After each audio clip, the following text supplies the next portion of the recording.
Pernah nggak sih ngerasa kewalahan sama dunia yang kayaknya makin hari makin ruwet? Nah, gimana kalau saya bilang, sebenarnya Anda itu udah punya semua alat yang dibutuhkan buat ngatasin itu semua. Yuk, kita bedah bareng-bareng. Gagasan hari ini tuh sederhana, tapi kuat banget. Anda punya kemampuan bawaan buat menghadapi kekacauan. Ini tuh bukan sesuatu yang harus dipelajari dari nol ya, tapi lebih kayak otot yang udah lama nggak dipakai, yang cuma perlu dilatih lagi. Oke, mari kita mulai dari sesuatu yang kayaknya kita semua pernah rasain deh. Perasaan itu loh, pas Anda ngerasa udah di ujung tanduk. Kayak, udah deh, cukup, saya nggak sanggup lagi ngadepin satu hal pun yang nggak pasti. Nah, buat ngerti inti masalahnya, kita harus bisa bedain dua jenis masalah. Yang pertama, masalah yang rumit. Coba bayangin deh, kayak benerin mesin mobil. Susah? Iya. Banyak onderdilnya? Banget. Tapi, seorang ahli, seorang montir jago, pasti bisa nyelesain. Di sini, keahlian dan pengalaman itu jadi kunci utamanya. Nah, beda banget sama yang kompleks. Kalau di sini, hubungan sebab akibatnya itu nggak jelas, acak. Contoh paling gampangnya ya, ngebesarin anak. Nggak ada buku panduannya kan? Bahkan pas kita lihat ke belakang pun, kita nggak bisa bilang, oh karena saya lakuin A, hasilnya pasti B. Nggak ada jaminan sama sekali.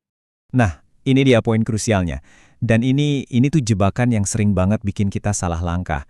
Alat yang ampuh buat masalah rumit kayak keahlian, pengalaman, perencanaan matang, justru bisa jadi bumerang di situasi yang kompleks. Kalau Anda terlalu pede bisa nebak atau ngendaliin sesuatu yang kompleks, hati-hati, Anda mungkin lagi jalan lurus ke arah masalah. Dan disinilah letak paradoksnya. Paradoks yang bikin frustrasi banget.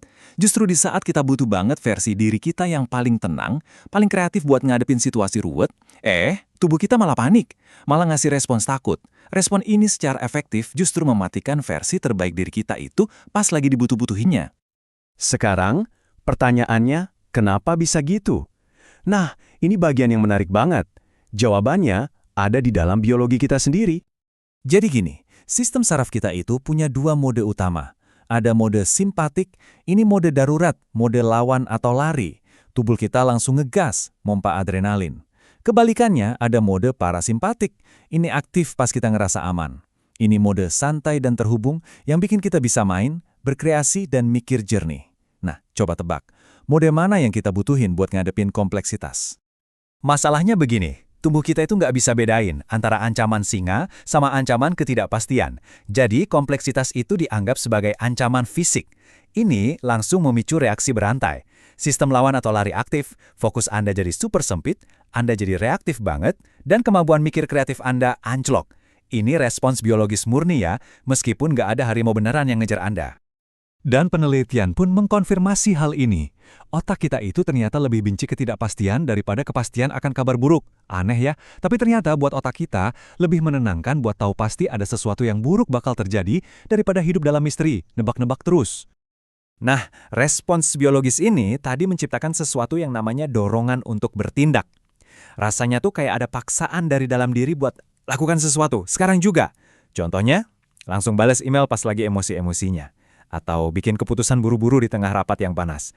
Logika buat pembenarannya, itu biasanya kita karang belakangan. Jadi, gimana dong caranya kita ngelawan respons otomatis yang seringkali nggak ngebantu ini? Gimana caranya kita bisa manggil lagi diri kita yang tenang dan kreatif pas lagi butuh banget? Dan inilah kabar baiknya. Rahasianya adalah dengan menyadari kalau kita bisa loh secara sadar memilih respons kita. Kita bisa mengaktifkan apa yang disebut kejeniusan kompleksitas, kemampuan alami kita buat tetap tenang dan kreatif di tengah badai ketidakpastian. Ini bukan sulap ya, tapi ini adalah sebuah keterampilan yang bisa banget dilatih. Dan cara melatihnya itu ternyata sederhana banget dan sangat manusiawi. Coba deh lihat daftarnya. Menyadari, bernafas, bergerak, tertawa, bertanya-tanya.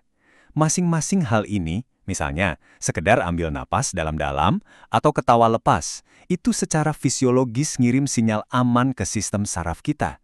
Ini cara paling praktis buat pindah dari mode panik lawan atau lari ke mode kreatif. Oke, sekarang kita masuk ke bagian praktisnya. Gimana caranya kita bisa secara sadar mengubah kondisi kita detik itu juga saat kita ngerasa mulai panik? Namanya adalah gerakan keterlibatan jenius atau disingkat GEMS.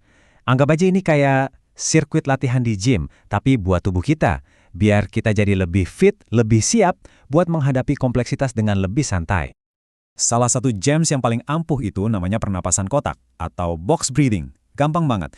Coba deh, tarik napas, hitung sampai 4, tahan, hitung sampai 4, hembuskan napas, hitung sampai 4, tahan lagi, hitung sampai 4. Gerakan sesederhana ini secara langsung ngasih sinyal semua aman ke sistem saraf Anda dan memaksa pikiran Anda yang lagi kalut buat fokus sejenak. Nah, kalau kita rutin melatih hal-hal kayak gini, ini bakal ngebantu kita mengubah cara pandang kita secara fundamental dalam menghadapi tantangan apapun di sekitar kita. Impuls otomatis kita pas lagi stres, pasti pengennya ngontrol dunia luar. Kita berusaha setengah mati buat maksa dunia yang nggak bisa diprediksi ini supaya nurut sama rencana kita. Tapi kejeniusan kita yang sebenarnya itu muncul pas kita sadar bahwa jauh lebih efektif buat ngatur kondisi internal kita dulu.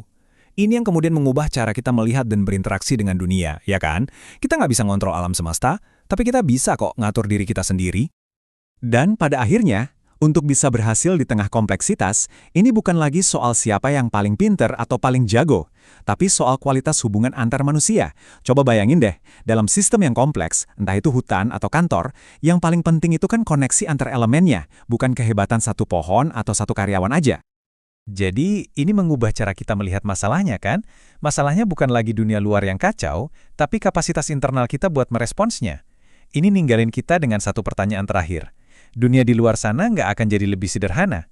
Jadi, gimana Anda akan mulai menggunakan kejeniusan Anda?